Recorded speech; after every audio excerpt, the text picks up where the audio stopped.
everyone. If you would like 10% off some delicious and homemade vegan pizzas from the Chicago House of Za, order at least $50 worth of food and or merchandise online and use our promo code HORROR. That's HORROR. The Chicago House of Za is a family-owned, all-vegan pizza place that unfortunately had to close down their brick-and-mortar location because of the pandemic.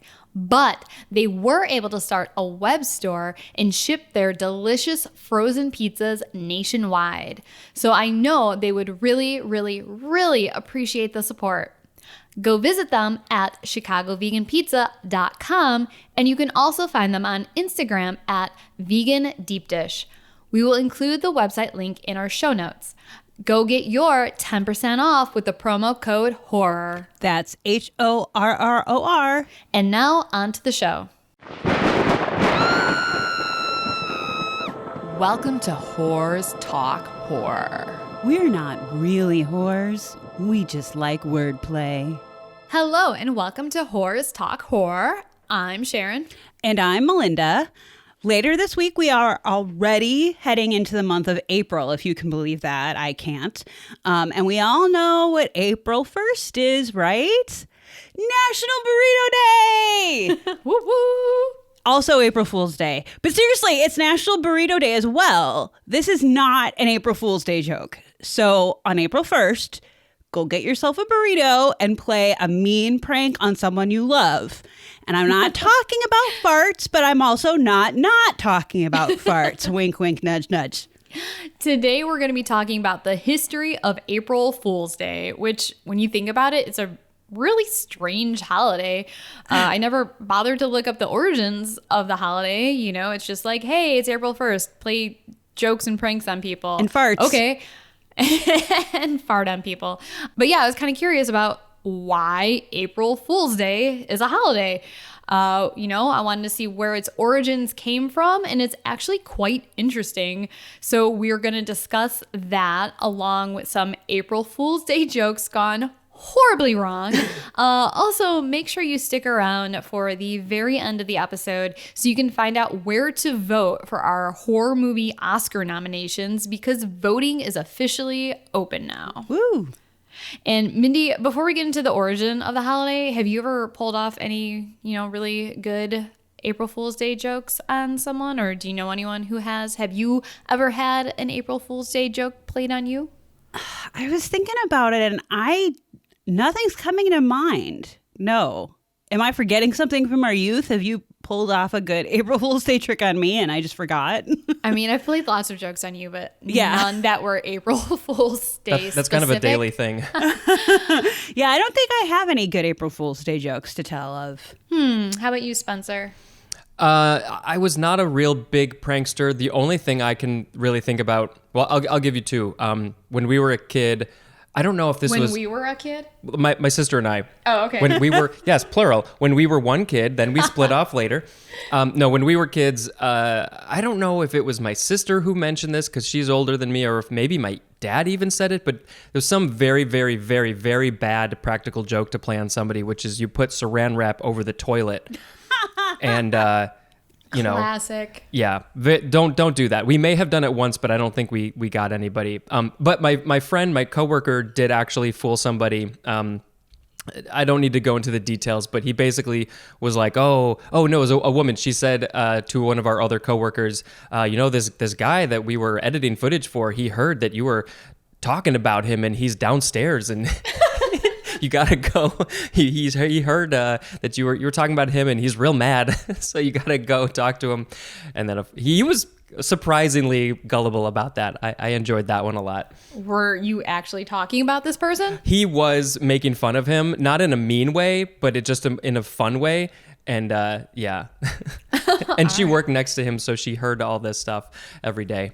And so what ended up happening? How did he find out he was being he went pranked? downstairs. I think he went to the door and was like, where is he? And went back up and she was like, I got you.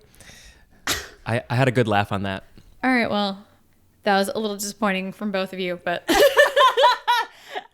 well, okay. Let's try to do better. All right, well, what about you? Yeah. I should say The only real April Fool's Day pranks that I can think of, which I guess looking at it now is a little mean, but I thought it was pretty funny when I did it, was back when I used to be on Facebook. Sometimes I would, on April 1st, I would randomly post that I was pregnant because I don't want children at all. This is like something most people who know me well know.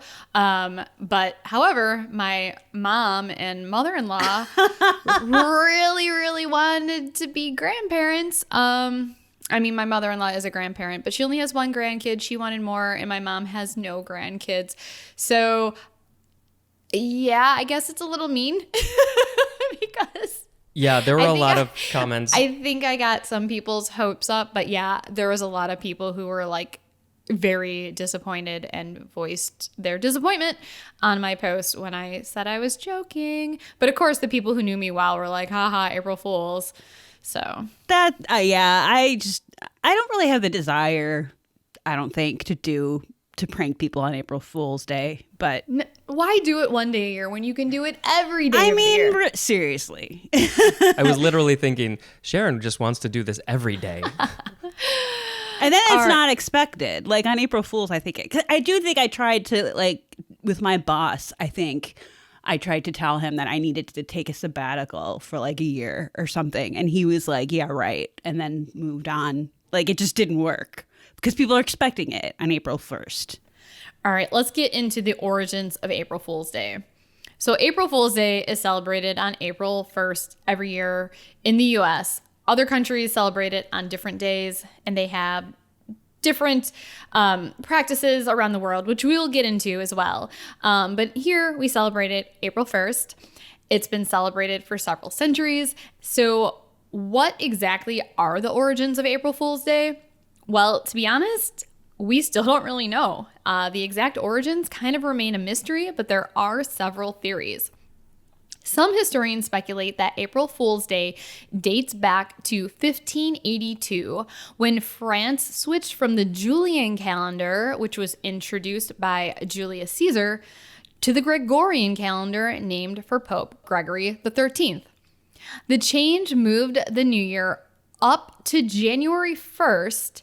Originally in the Julian calendar, the new year began with the spring equinox around April 1st. So people who were slow to get the news or who failed to recognize that the start of the new year had moved up to January 1st, because social media wasn't really a thing back in the 16th century. There was no newspapers. So a lot of people continue to celebrate the new year during the last week of March through April 1st. And they became the butt of jokes and hoaxes and were called April Fools. Get it? Wah, wah. Hilarious. I wish I could have seen the looks on those French people's faces when they realized that they dismissed the new year by 3 months. And we're actually recording this on the equinox, the beginning of spring. So today would have been the new year. Oh. There's also speculation that April Fool's Day was tied to the vernal equinox, or the first day of spring in the northern hemisphere, when Mother Nature fooled people with her changing, unpredictable weather.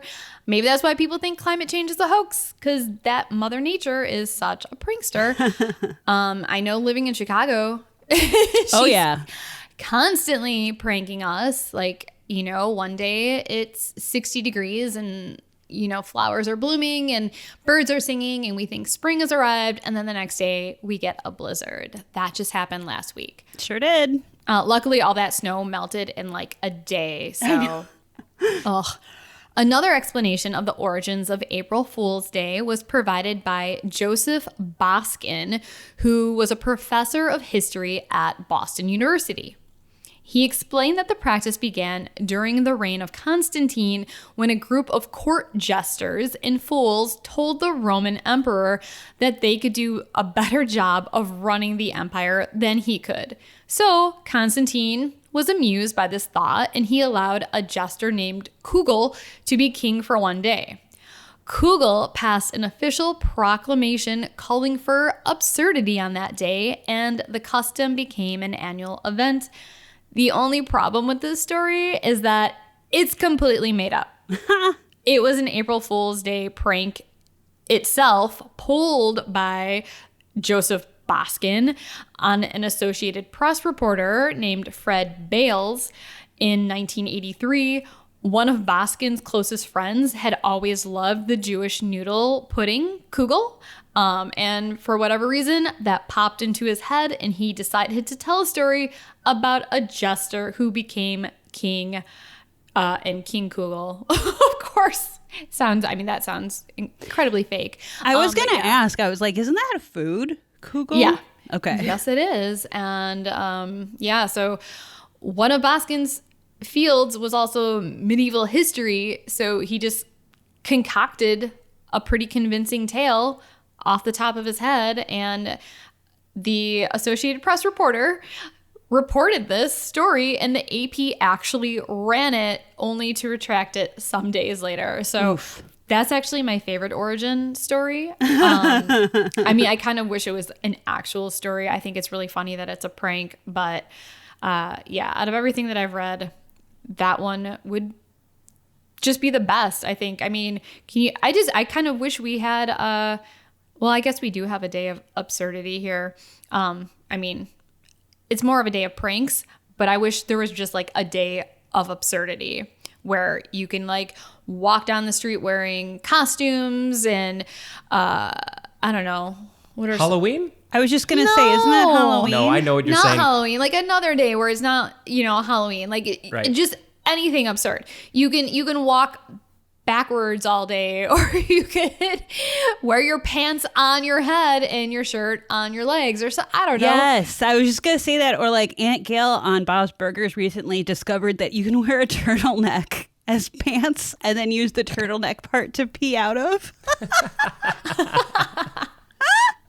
the whole episode is her wearing a turtleneck for pants. It's amazing. Anyway, there you go. Yeah, just like a day where everything you do is absurd.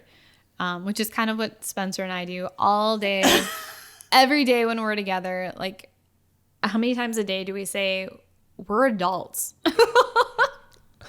Yeah, a lot. We have to remind ourselves, no, we're adults, but this is how we act. Okay, which is great. Mindy, do you want to talk about some of the other countries around the world and how they celebrate April Fool's Day? Sure. Many countries, of course, have their own April Fool's Day traditions that are unique. April Fool's Day spread throughout Britain during the 18th century. In Scotland, the tradition became a 2-day event starting with hunting the goak, in which people were sent on phony errands because goak is the word for cuckoo bird or the symbol for a fool. And the next day is Taily Day, which, apologies if I'm saying that wrong, which involved pranks played on people's derrieres, such as pinning fake tails or kick me signs on them. So kind of like pin the tail on the donkey, but for people. I do not like that. Kick me signs. That's rude. Right. It's mean. It's so mean. I kind of like how the French celebrate. This one's pretty fun. The French call April 1st Poisson d'Avril, or April fish. It's not known exactly what the fish refers to, but it may be related to the sun leaving Pisces. Fish is the symbol for Pisces at the start of April. So not really sure, but I like April fish. A part of the tradition in France was the placing of dead fish unknowingly on the backs of friends. Not really sure how you would place a dead fish on someone's back. It would either have to be a very tiny fish for them not to be able to feel it, and maybe just like drop it down their shirt or something. I don't know. Or when they're sleeping, like sneak up on them when they're sleeping, if they're sleeping on their stomach, and like put it on their back. That makes no sense. I don't know. It's the first thing that came to mind for some reason. But yeah. Also, if someone was coming up to me with a dead fish, I'm pretty sure I would smell that way before they were able to actually put it on me. Today, real fish have been thankfully replaced with fish that are paper shaped. Nope. Fish that are paper shaped? Paper shaped. We are not cutting this out. I think she meant to say fish shaped paper. I meant fish-shaped paper that children had to... You know what, Spencer, while I'm finishing this story, look up paperfish. I guarantee there's like a million species of fish. I guarantee there's a paperfish somewhere. There's the Rainbow Fish book. I like that book for kids.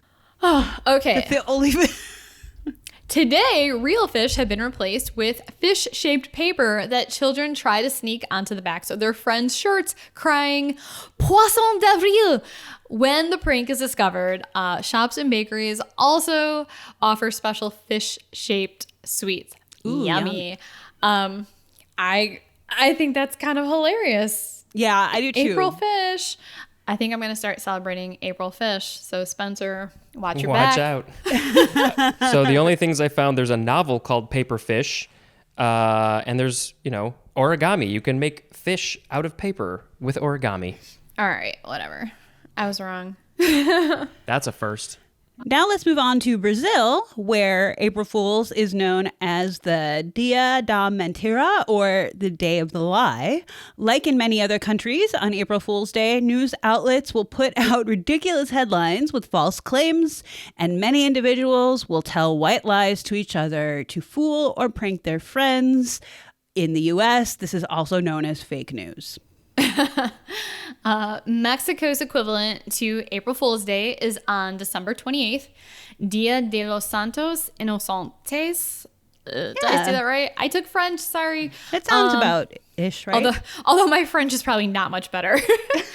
They would say inocentes. Inocentes. Dia de los Santos Inocentes. Sounds good. Thank you. Sounds good to both of you because you're white. Yeah. This translates to Day of the Holy Innocents, which is a day for all kinds of practical jokes, but beware of lending money. According to tradition, there is no obligation to pay back anything borrowed on this day. Originally, the day was a somber remembrance of the slaughter of the innocent children by King Herod. Through the years, it evolved into a light-hearted commemoration involving pranks and tricks. Because, of course, the slaughter of innocent children evolves into a day of pranks and tricks. The tradition is based on a tragic biblical story. According to the Gospel of St. Matthew, when King Herod is warned of the birth of the new king, baby Jesus, he sent soldiers to kill all the boys under the age of 2 to maintain a hold on his kingdom. The children killed on this day are known as the Holy Innocents. Jesus escaped the slaughter because his parents were warned by an angel and fled. The trick comes into play because King Herod was fooled into believing that he had eliminated the threat, which he had not. Moving on to Greece, Mindy. In Greece, there are several beliefs around April Fool's pranks. The first being that if you can trick someone, you'll have good luck all year round. So Sharon, you must have good luck all year round. Our other beliefs are that successful tricksters will enjoy a good year of crops and that the water from rainfall on April 1st has healing abilities. Oh, I like that part. Yeah, I do too. Actually, I like all of it. Yeah, so is that cumulative? So like every prank you pull, you add another year? That'd be awesome. I mean, for the most part, I do have pretty good luck. Even when things go bad, they usually have like the best possible outcome. And now I'm knocking on wood because I don't want to jinx myself. All right. Finally, let's move on to Sweden. I apologize for my Swedish. But on Första April, which is April 1st in Sweden, many are out attempting to trick others, as is the usual activity for April Fool's Day. However, if you are successful at tricking someone, instead of screaming April Fools, you shout the phrase before running away. April, april, din dumma sil, jag kan lura dig vart jag vill. Okay, I watch a lot of Ingmar Bergman movies, and that was really pretty good. Thank you. I credit it to my friend Sara, Sara Thieden from Sweden. Yes. Who, you know her, Mindy. But I do. Her and I were very good friends. Senior of high school, she was a foreign exchange student. And she taught me 2 phrases in Swedish that she said, if you ever go to Sweden, memorize these phrases because it'll be very useful. You will always find help. And I still remember these phrases. It was jag vill knulla dig mycket hårt mycket länge and jag vill suga din snopp, which means I want to fuck you very long and very hard, and I want to suck your dick. Yeah, very important phrases to know if you're traveling abroad to Sweden, I guess. I actually used both of those phrases one time on actual Swedish people. You need to provide more context very quickly. Yes. So the first, when I used to waitress, we were waiting, someone that I worked with was waiting on a table of businessmen, and they had a businessman from Sweden come, and they wanted to have all the girls take a photo with this Swedish businessman.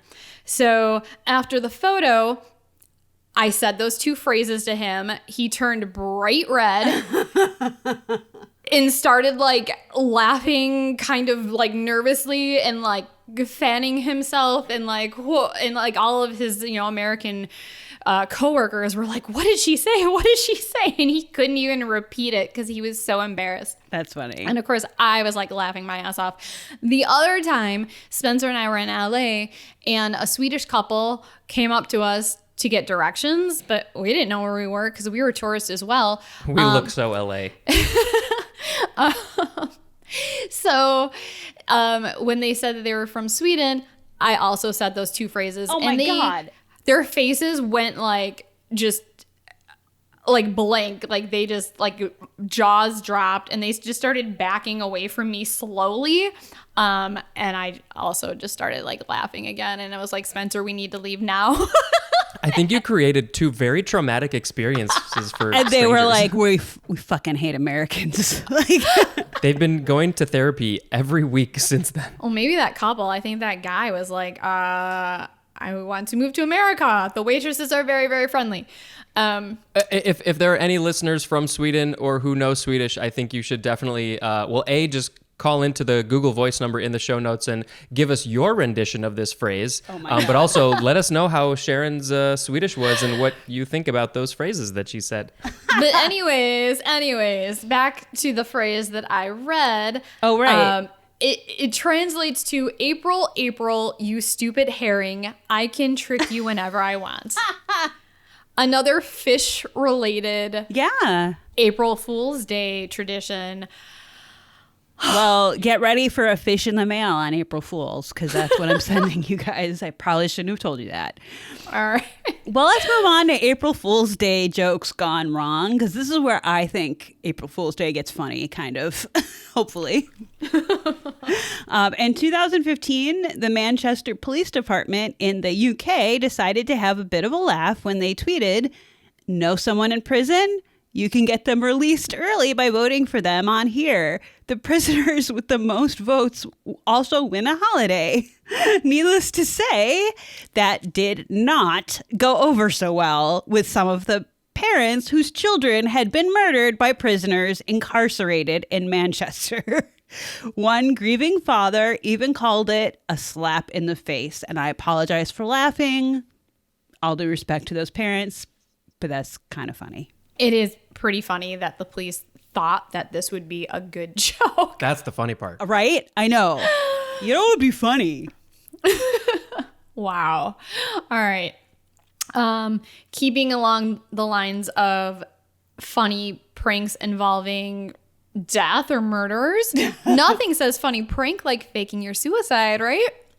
Well, Randy Wood from New York State thought he'd have some fun with his ex-wife in 2004 when he staged an elaborate front yard tableau where it would appear that he was hanging from a noose when in actuality he was safely attached to a harness. I think he may have watched the movie Heathers one too many times. Seriously. But no harm, no foul, right?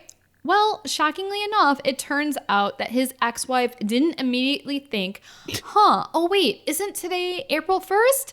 maybe I'm being fooled. So she did what any reasonable person would do, and she called 911 immediately, who sent over ambulances, fire trucks, and police cars. Randy's prank was discovered, and he ended up spending the rest of April Fool's Day in jail. Why would you pretend to hang yourself on your on your front lawn?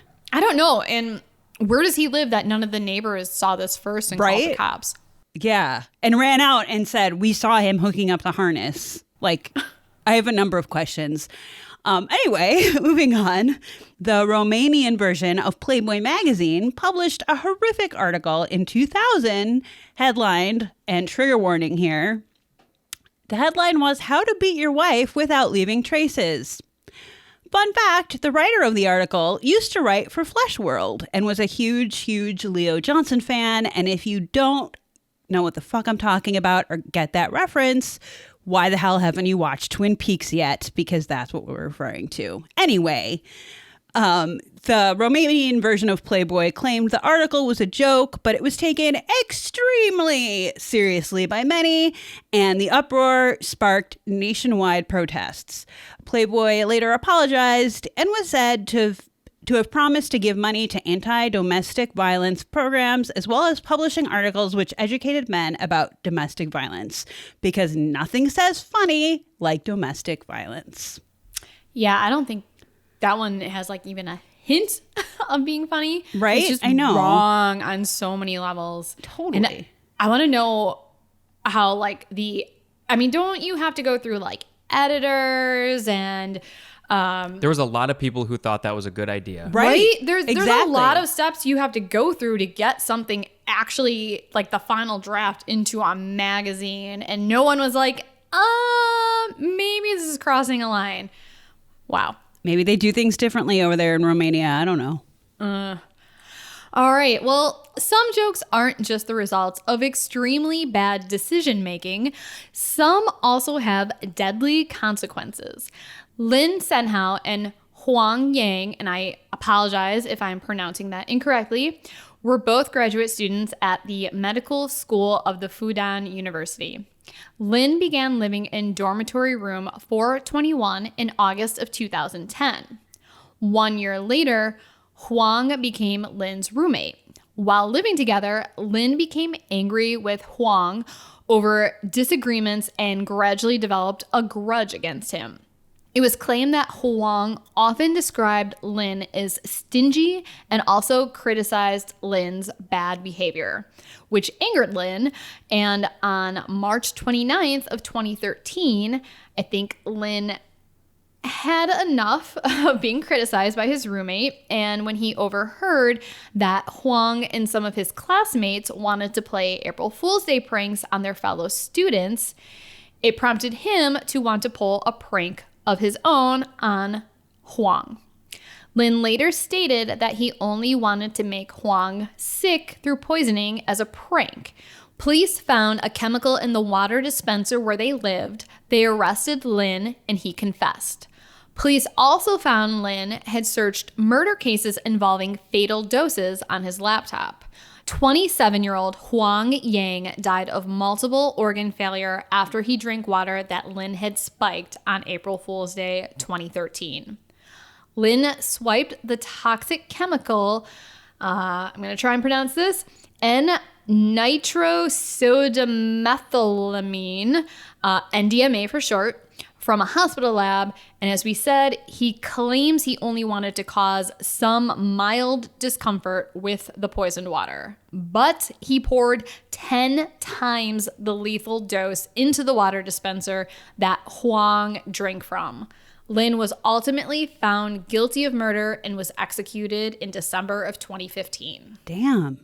Well, what would you do if a family member called you up and confessed to murder and asked for help getting rid of the body?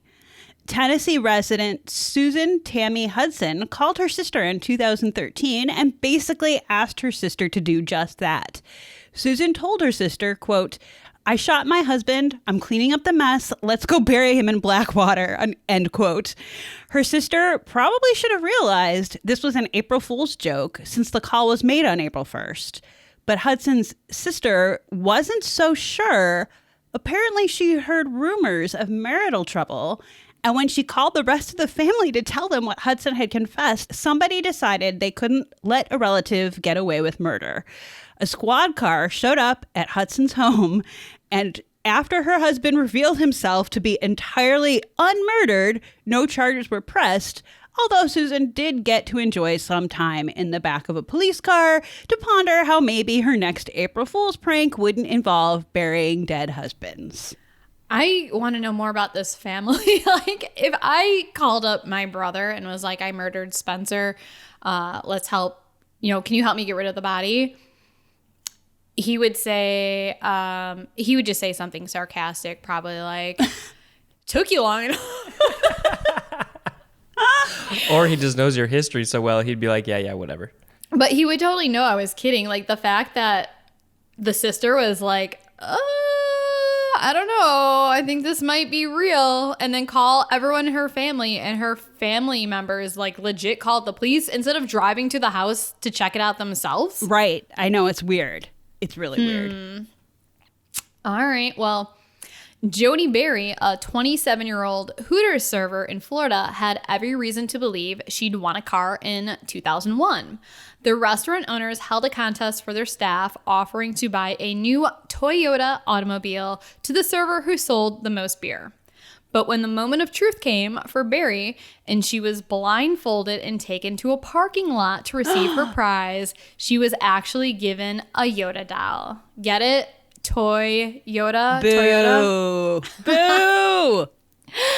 The whole contest was supposed to be an April Fool's joke, but Berry was not amused. She hired a lawyer and successfully sued the restaurant for damages. All she wanted, her lawyer explained, was enough money so she could, quote, pick out whatever type of Toyota she wanted, end quote. And that's exactly what she got. Wow. I can't believe she won damages. That's amazing. I can believe it. I used to work for that company. I think they get a lot of lawsuits, and I know some people that I worked with who sued for other reasons and got settlements. They like to keep their stuff out of court. So I'm sure. Yeah, I'm sure. And they also do have contests for whoever sells the most beer. Like Coors Light will do a sponsorship where they want their beer to be sold that month, and whichever one of the girls sells the most Coors Light that month, they win like box seats to a Cubs game. Or like, I've won several of those contests, but it was never for a car. It was usually for like box seats to a sporting event, or I won like rooftop seats to a Cubs game, which is fun because it's like all you can eat and drink for free. Those are fun, actually. Yeah. Yeah. I was gonna say, jokes on that. Jokes on them. No one wants to drink Coors Light, motherfuckers.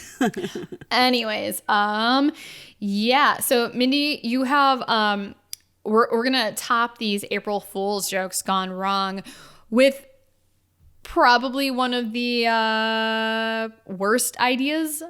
The mother of all April Fool's Day jokes. Yeah, one of the worst things you can do. Well, I mean, murder is pretty bad, but this was a pretty bad decision, I must say. Okay. Yeah, and it was apparently the last April Fool's Day joke Bruce Frassinelli ever made. This comes from an article he wrote from a calls.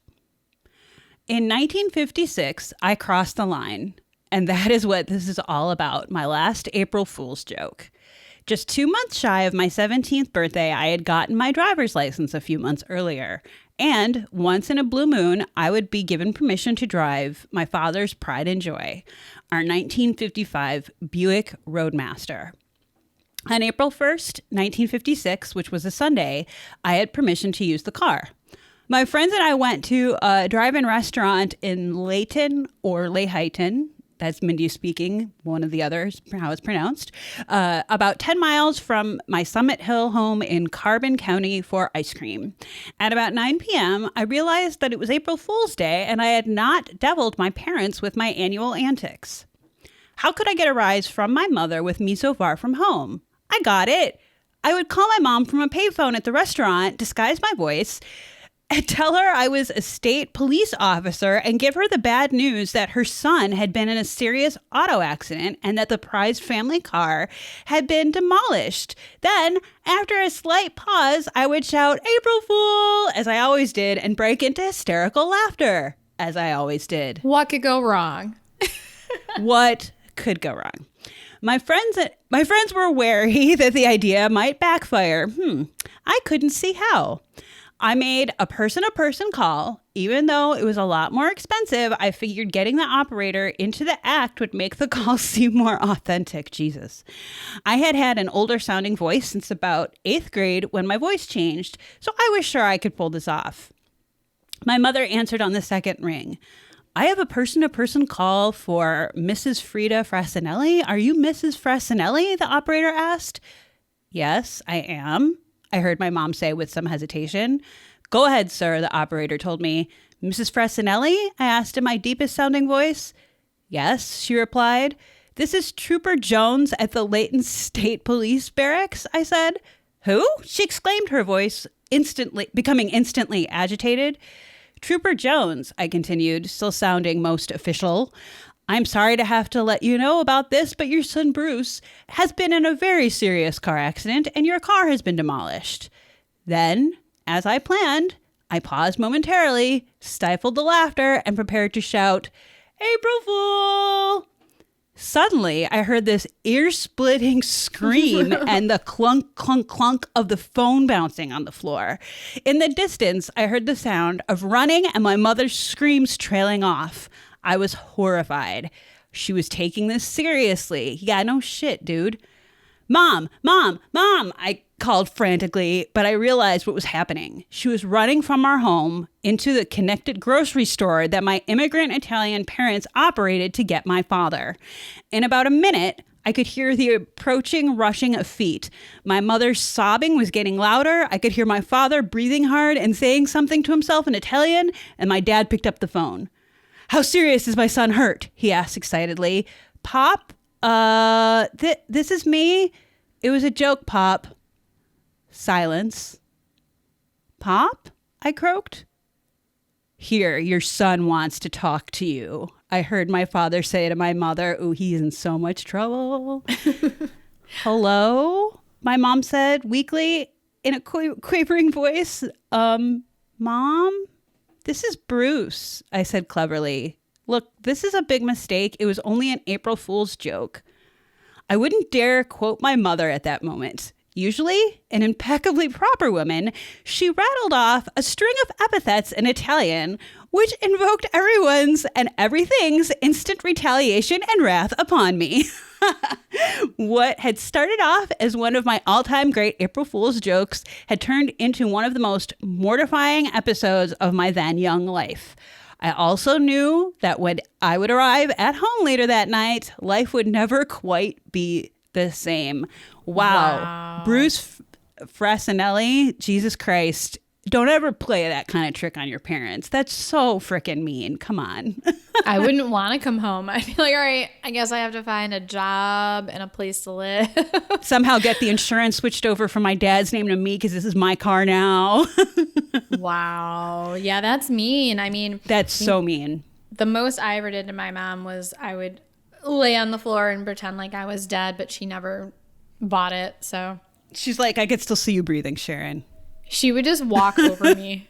That's One time I even like put spilled milk on the floor and had like a glass in my hand to make it look like, you know, I was mid doing something. It just collapsed. But I guess because like the glass wasn't broken, she was like, yeah, I'm not falling for it. She walked right over me and was like, clean up the milk. The girl who cried murder. That's funny. So I'm sure everyone has heard the phrase, "you're pulling my leg," which means you must be joking, playing a prank on someone, making up something. So this term was extremely popular in the 20th century, and the origin of the phrase is still something of an enigma to etymologists, people who study the origin and history of words. But I was kind of curious about where this phrase came from, and since we're talking about a holiday where we play pranks on each other, I thought I would share the interesting but strange origins of the phrase. Yeah. Anyways, I was just curious and thought I would share my findings. So there are 2 popular theories about how this phrase came about, neither of which is backed up by any real evidence.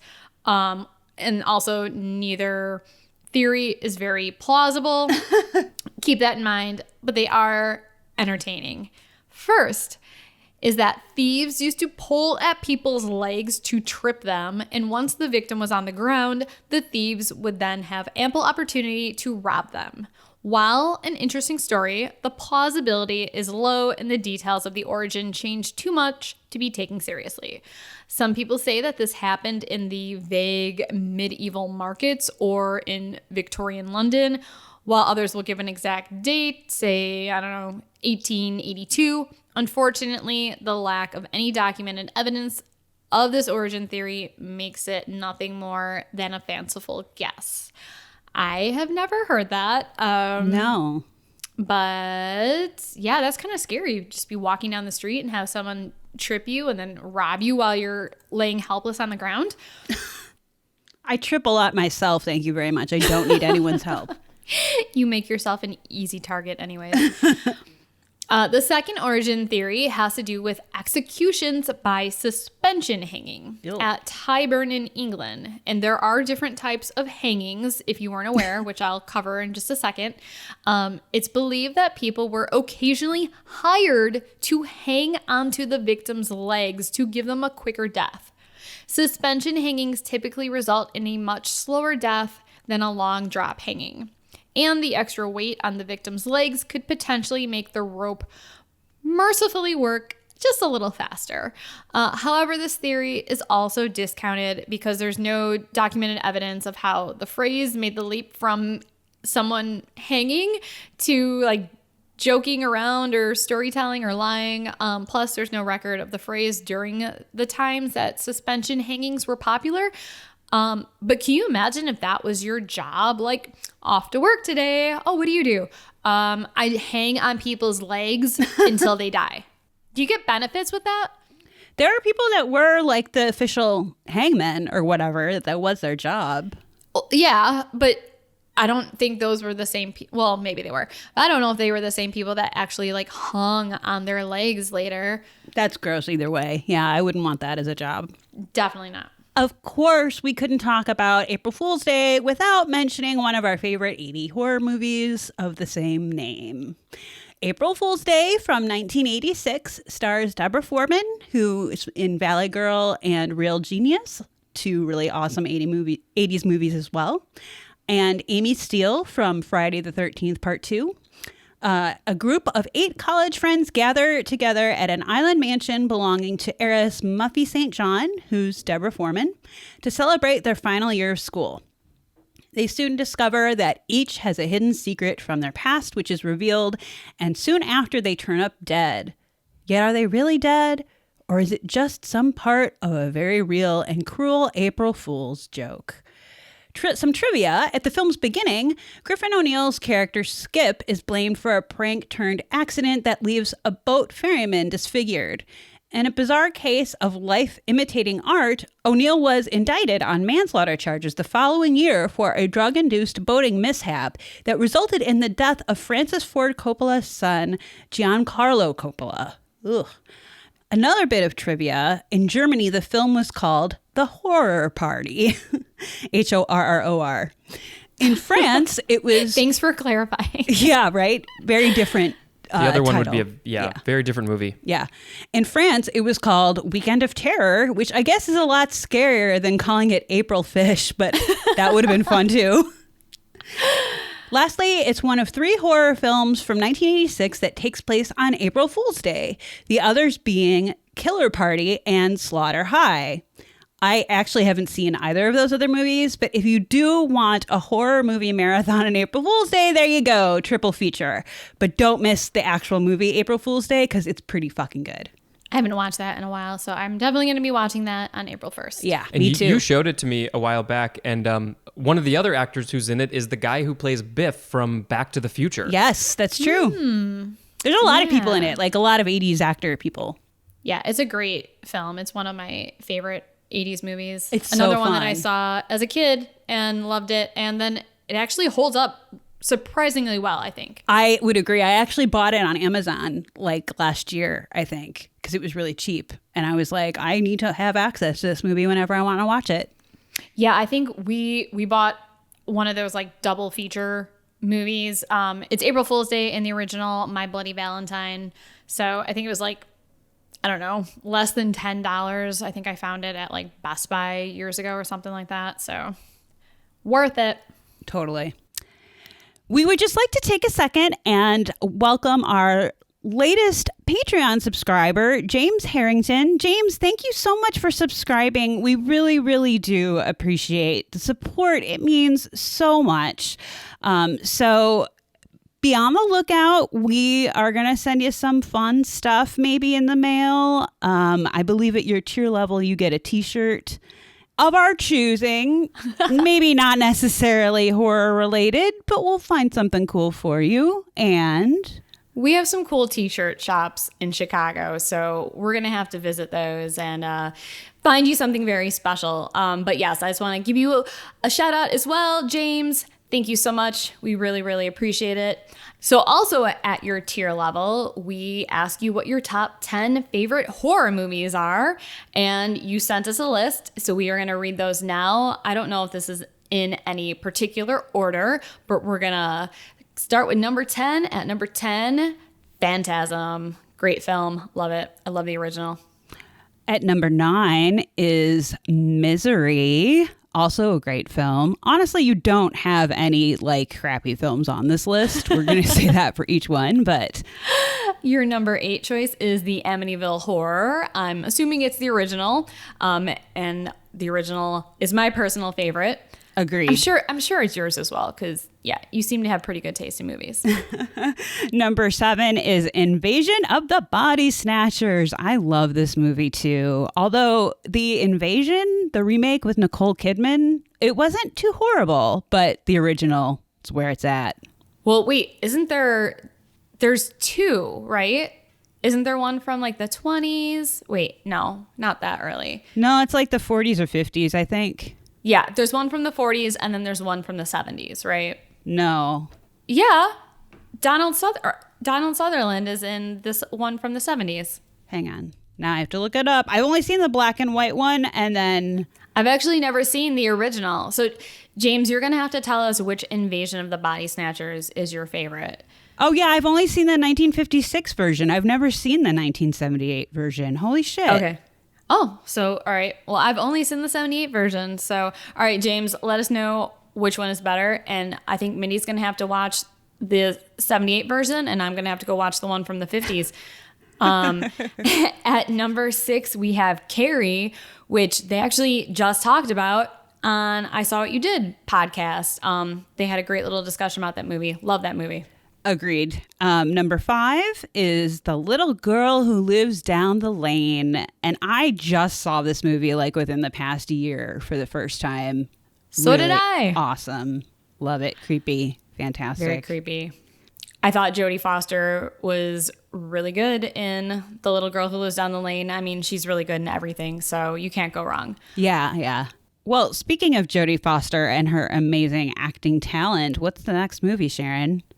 The Silence of the Lambs, probably my favorite psychological horror movie. And yes, once again, Jodie Foster, fantastic.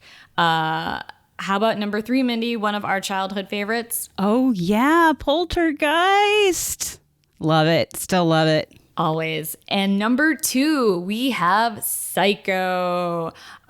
We talked about this one recently on the episode that we did with my sister-in-law, the horrific experiment episode. That was last October sometime. Don't remember off the top of my head which number it was, but yeah, we had a really good discussion about that movie. It was a first watch for her. And Mindy, drum roll, please. It is the mother of all horror movies for some people, The Exorcist. Woo woo! I will always love this movie. All right. Well, thank you so much for sending us your list of top 10 favorite horror movies. Also at your tier, if you have an episode suggestion, send that our way. And if we decide we want to do it, we will.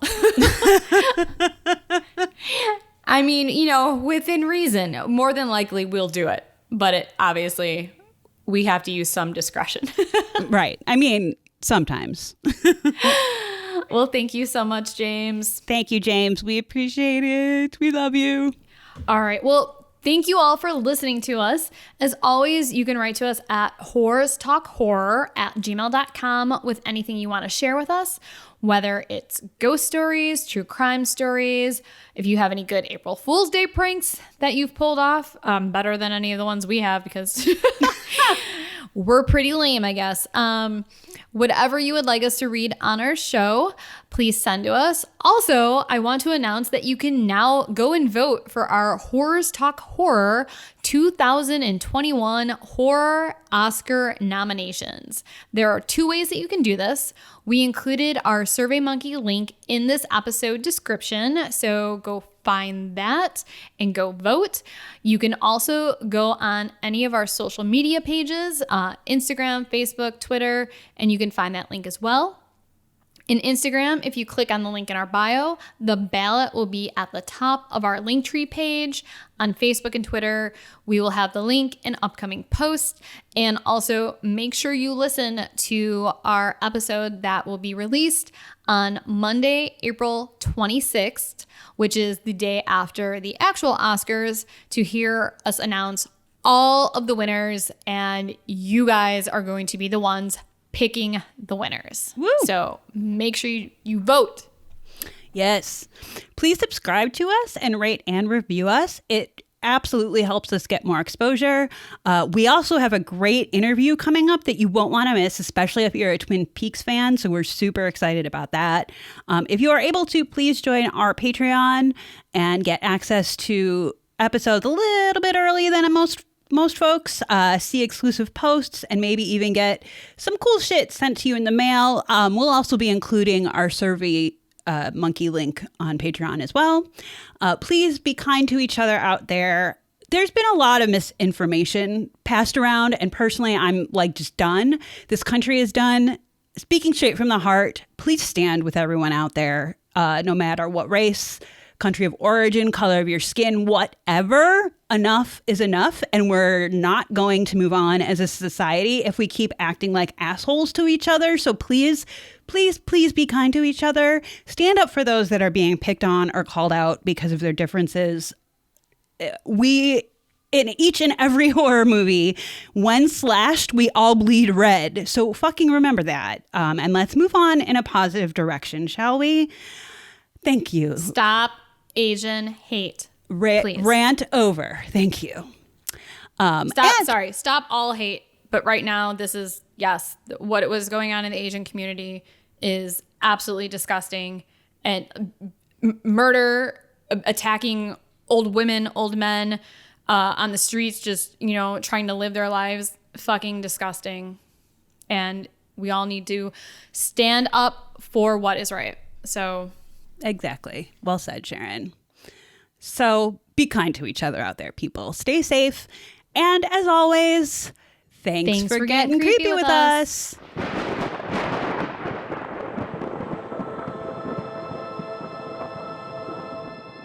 Sharon, do you want a beer? Oh my God.